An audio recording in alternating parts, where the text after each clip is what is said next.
You know it's going to be fun when you see the breakout box blinking away and wires hooked into it. So today is a 2013 Hyundai Genesis sedan. And auction car. Came in and they had no communication, engine, multiple items. Now, let me see, where's that little light over here? There it is. Okay, so out here right now we have the ABS unplugged. I'm telling you now that the ABS is the issue.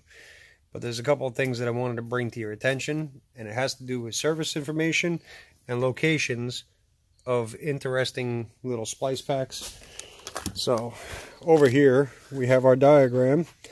I'm going to reset this whole thing and bring it back out to size. This is the communication network diagram. We have several different networks that run on this car. We have a K line, a high speed CAN, a low speed CAN, a medium speed CAN.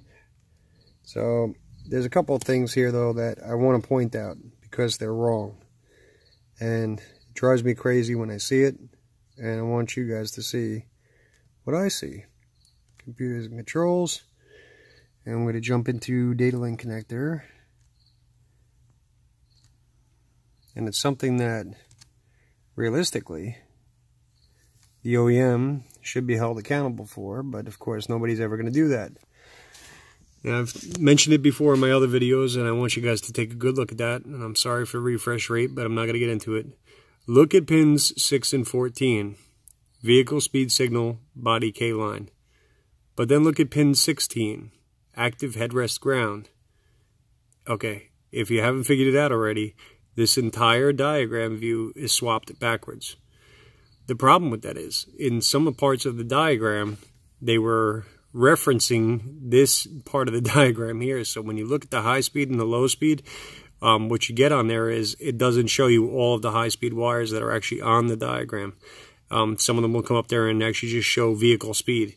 Clearly that's not what we're looking for. Some of them will show K-line. That's not what we're looking for. We're looking for just our CAN, high and low. That's our C-CAN in this case, by the way. Notice that there's that one body K-line there, and then it says one body K-line MN. That's not even correct either. That's actually in the wrong positions. So there's a couple of things here that would really, you know, get you stirred up and have you looking in all the wrong places. But I wanted to bring that to your attention though, because when you get to these cars, take a look at the data link connector. If you see the diagram is flipped backwards like this, and you're in there and you're looking at all the, you know, all your wiring, remember that that's not always going to be correct. All right, so just something quick to share. I'm not going to go through the whole diagnosis on this one here because, again, this is one that service information led astray.